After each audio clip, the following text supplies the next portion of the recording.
Hey, what's up? Just so we're clear, I want you to be very, very clear on something. You're not just a producer. You can specialize in one thing within production. It's just like if you own a construction company. It doesn't mean you only build houses. You could build buildings. You could specialize in bathrooms. You could specialize in tile. You could specialize in flooring. You could specialize in anything.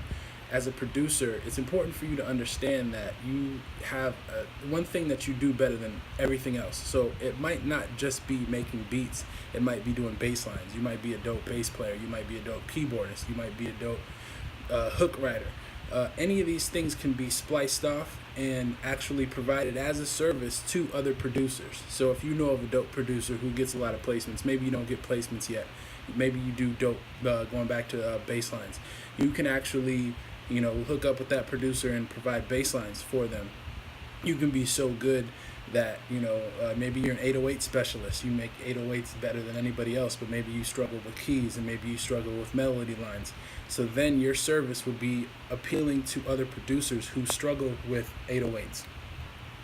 You're not just a producer, you're a businessman, you're an entrepreneur or businesswoman, entrepreneur.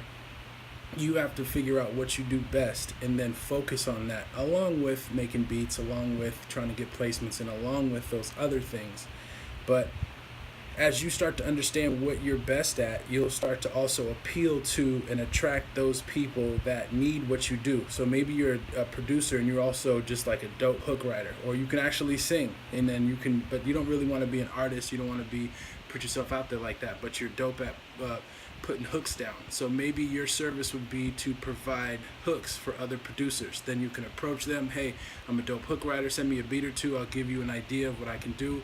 Uh, Maybe you have like an ongoing relationship for them where it's like for 500 a month you'll lace 5-10 beats for them per month, where it's like a monthly thing, and you can give them ideas on how to sell their beats.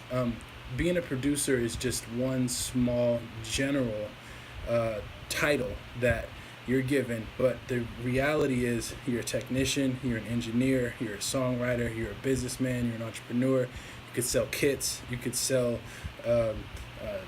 loops, you can sell pretty much anything. So this is just a reminder and hopefully a wake-up call for you if you feel like you're stuck, if you feel like you can't get beat placements or beat sales or whatever you're trying to do. Of course, we have programs for beat sales and all that, but in the meantime, and if you are in a circle of producers, because producers sometimes tend to be people that invest in themselves faster than what you may find other people that you work with are. So if you find a producer and he might lack in his drums, maybe you can specialize in drum programming. Maybe you come across a producer who's dope at drums, but they lack in their melodies and they lack in their keys. Then that's what you can provide if you're dope with keys and you're dope with melodies. When I first came in the game, a lot of people just wanted me, because I'm classically trained piano. Always keep learning. That's another thing, education.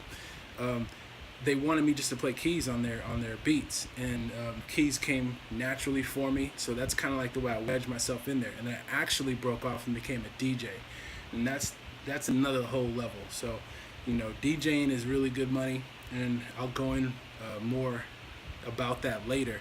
But I just wanted you to be reminded, you're not just a producer, you're a businessman or a woman. All right.